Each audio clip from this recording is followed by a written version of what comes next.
If we were standing in your physical shoes, we would be eagerly aware of this vortex of creation. But we would not freak out when we're having a step one moment. When you're having a step one moment, understand your relationship to the vortex. Say to yourself, I'm ornery as I can be as I'm having this step one moment, but the good news is I'm putting things in the vortex. In other words, at least be aware that that's what you're doing.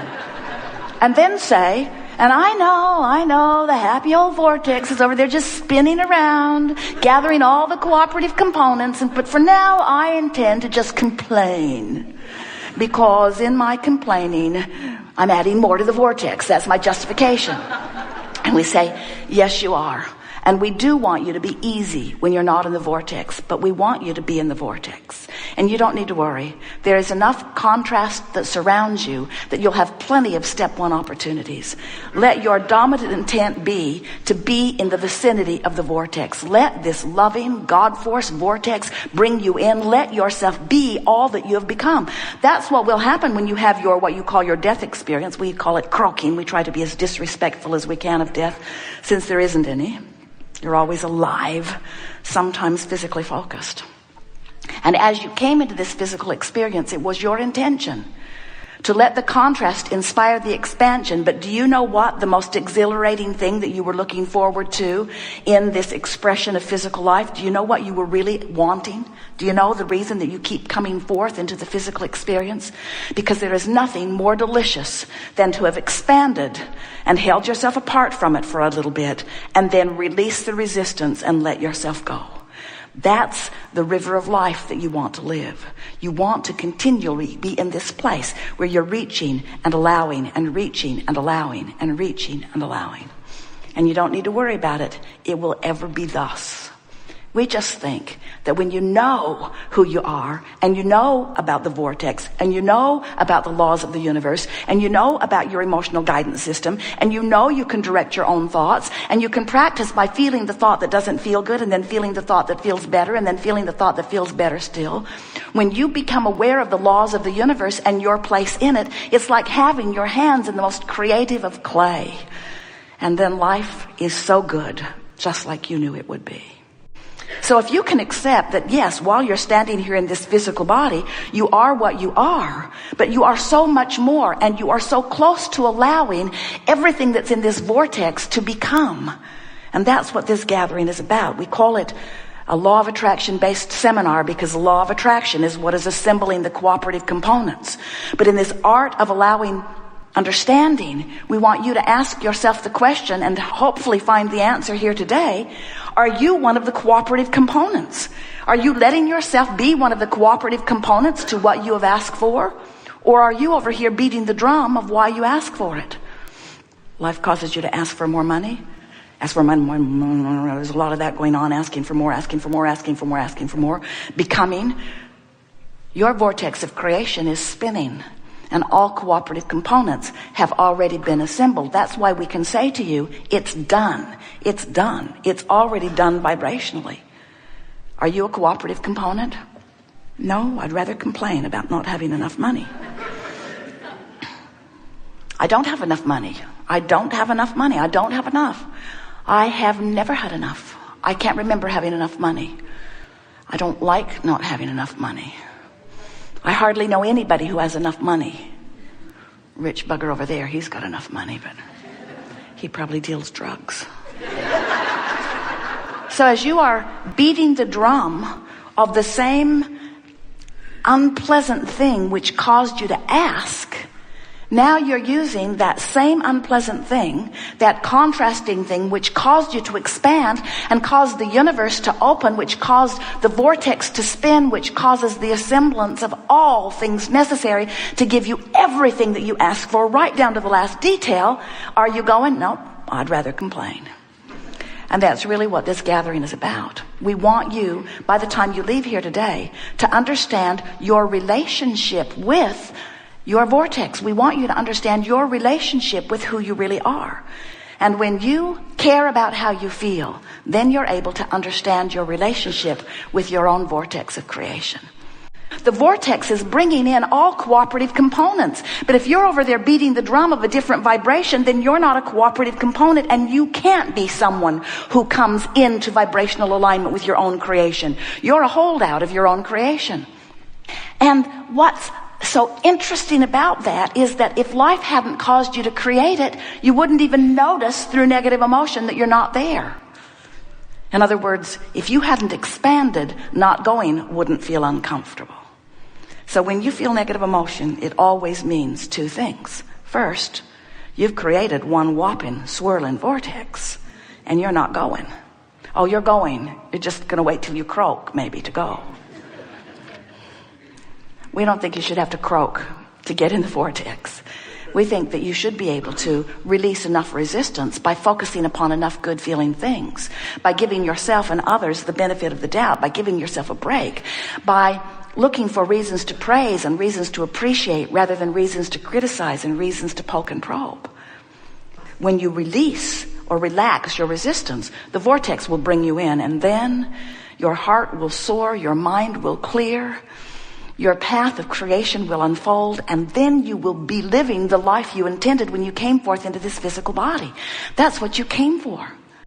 So do you get it? Can you feel this assembling of cooperative components? Can you feel the doneness of what you've asked for? Do you know your veritable fortune, the bodily conditions that you seek, your lovers, all things that you're asking for have already been gathered and are lined up, waiting for you to enter the vortex where you have visual awareness, sensual awareness of them. You can't set your radio dial on 6:30 a.m. and hear what's being broadcast on 98.7 FM. You got to be in the vortex in order to see the combining and cooperative components. Do you understand? So if you are in despair or fear, even though what you want has gathered, you're so far from it you can't see it. That's why you don't believe it. You don't see any evidence of it. If you're angry, you're still not seeing it. Probably wanting it more, but still not seeing it. When you're in frustration or overwhelmment, you're not in the vortex. You're not allowing yourself full vision or manifestation. You're not allowing it to unfold into your experience. When you get into hope, now you're in the vicinity.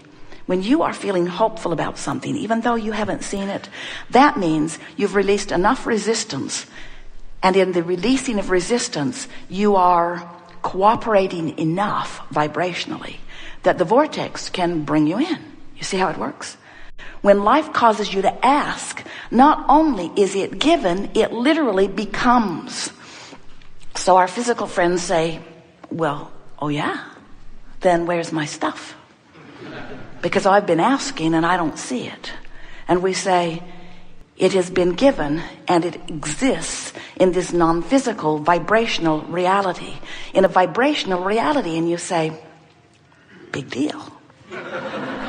Vibrational reality. Sounds sweet, but where's my stuff? And we say, you have to understand that everything that exists that you see in this physical time-space reality, all this knock-on-wood stuff, all this flesh, blood, bone stuff, all this stuff that you know as your reality was vibrational reality first. First it is thought, then it takes form, you see.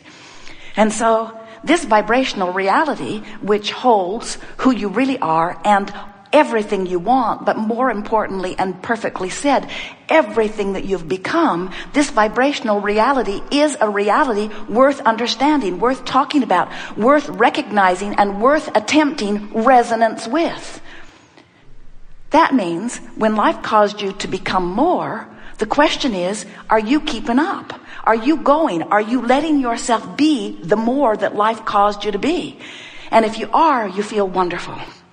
That's what joy, that's what appreciation, that's what love, that's what being tuned in, tapped in, turned on is. That's that frisky, passionate, in love with life, in love with you, in love with things, in love feeling is. But if you feel negative emotion, if you're ornery, if you're irritated about something, if you're fearful, if you're angry, if you're hateful, if you're depressed, if you're on that end of the emotional scale that doesn't feel good, then you are, by virtue of the thought you're thinking right now, pinching yourself off from the resonance. In other words, there's a gap between you and you. But there's something even more that we want you to understand, because we know many of you have been listening to us for a while, and you get this emotional scale. You know that on one end of it you feel wonderful, and on the other end of it you don't feel good. And you have a sense of the emotional guidance that that's all about. But we want to lay out for you here today, in terms that you just cannot miss, that the reason that you ever feel negative emotion is because you, in your physical body, have caused an expansion of the total you. And now you, in your physical body, aren't keeping up. So if it were not for your life which caused you to expand, your not going wouldn't be a problem. So you get the idea that we want you to release your resistance so that the vortex can take you in. But what happens if the vortex spits you out? Is it a problem? No. Because you came forth into this physical experience understanding that the creative process is 3 steps. Step 1, ask. And you need contrast to do that. If you don't have a variety to choose from, you have no way of asking. So step 1 is important. And step 1 happens in the majority of cases when you are outside of the vortex. You know what you don't want, you ask for what you do want. Step 2 is not your job. That's the job of source. That's the job of your inner being. That's the job of law of attraction. That's the job of the vortex. Step 2 is when you ask, it is given every single time. And it's not just given.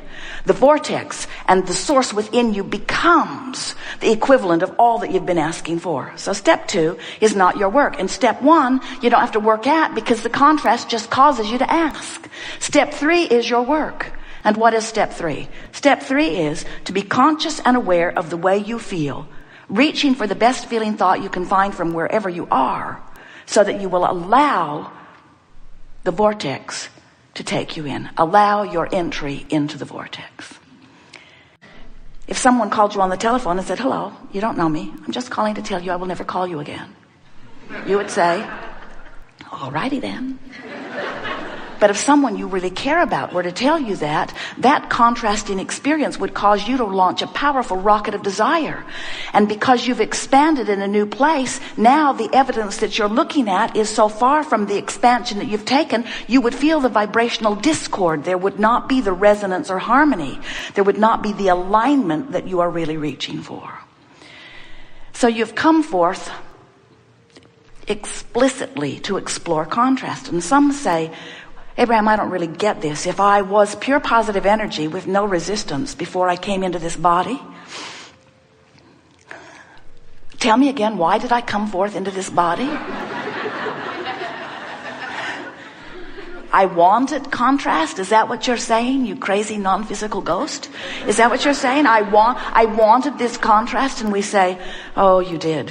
You wanted the contrast because you wanted the expansion. But you did not plan on hanging around in separation from the expansion. You said, I'll go forth, I'll explore contrast. The contrast will inspire my new desire. And when the new desire is inspired, I will turn my undivided attention toward it." But sometimes what happens is, you've had the experience when some dear person in your life just bugs the life out of you. Just harasses you and harasses you and harasses you into expansion, expansion, expansion, expansion, expansion, expansion. There are people who are responsible for the majority of your expansion, in fact. So here you are, this expanded being, soaring with all of this new becoming, but you in your physical form are focused upon this person who's irritating you. So it's so interesting that the person who caused you such expansion, you are now using as your excuse not to expand. That's why you're extra, extra mad at them, you see.